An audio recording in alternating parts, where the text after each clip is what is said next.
Oh, Professor Fiore, where are you? I want to learn about some electronics. What's new and exciting?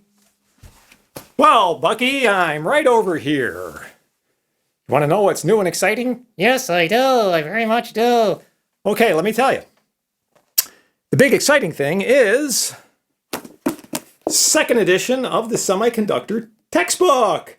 Semiconductor devices now in second edition.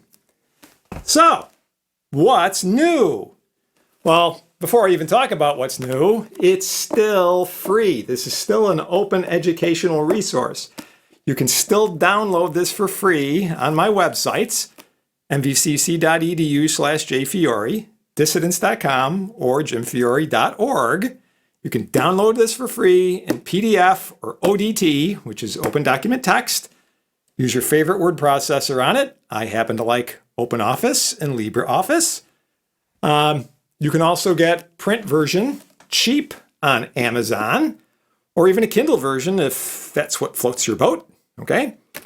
All right. So content, what's new? Well, we've got some new information on common gate FET amplifiers. You'll find that in chapters 11 and 13. And the biggie is two brand new chapters at the very end of the book, brand new chapters 16 and 17 for this book on frequency response. So we are looking at the low and high frequency response of bipolar and FET amplifiers.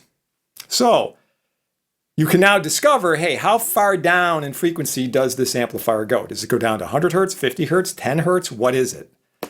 You can do the flip of that. In other words, I want to design an amplifier that goes down to 20 hertz. How do I do that? I show you. Top end as well for both bipolars and FETs. How high up does this amplifier go? Right? Does it go up to a megahertz, 10 megahertz? What's the deal? And the flip. Hey, I want to take this amplifier, which has a 12 megahertz top end, and I want to bring that down to maybe 100 kilohertz so I have fewer problems with, radio frequency interference, for example. All right, show you how to do that. Now, if you're an instructor and you're thinking, oh no, this is a new edition, I'm going to have to redo all of my, lesson plans and things like that, don't worry about it. I've been there. I know what it's like. I know it's a total pain in the butt. The publisher comes out with a new edition every 2 or 3 years. They move chapters around. They add a couple of problems right at the very beginning so nothing lines up the way it used to. I tried very hard to make sure that everything was in the same order. Other than fixing typos and some little cosmetic things, the first 10 chapters have not changed, right? The page numbers, all that. So we've got new material at the end of 11 and 13. Now that will have pushed back some of the page numbers, but all the sections are exactly the same. I haven't changed any other orders, so that's just a little addition that you have in those 2 chapters.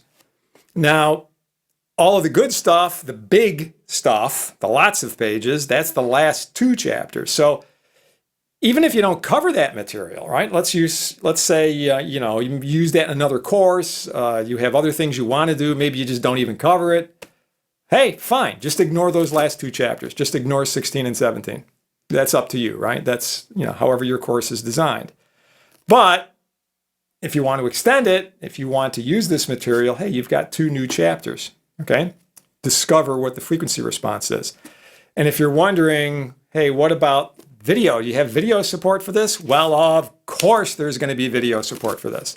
So I've already got planned in the pipeline some videos on things like, the common gate amplifier for JFET, low frequency performance for bipolars and FETs, high frequency performance for bipolars and FETs. Those will be coming up in the next couple of months. So just keep looking on the site and you're going to find them. All right. Okay.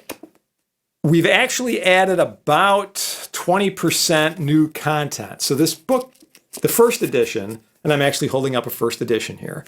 All right, the second edition, right after theory and application, you'll see a /2E. That's how you know this is second edition. Or if you go to the title page in here, it'll give you an edition number, right? You'll see it's version 2 point something rather than 1 point something. So this first edition was just a little over 400 pages. The new version, version 2, second edition, is just a little less than 500 pages. So we've added about 20% content. Of course, that raised the production price of the paper version. So the price did go up. It went up about 15%, about $2 US. It's still dirt cheap. Of course, PDFs and ODTs, there's no change in the price because the price is free and it's still free. All right. So there you go. Just keep looking for it. And Bucky and I will be waiting to see you in the comments. Have a good one.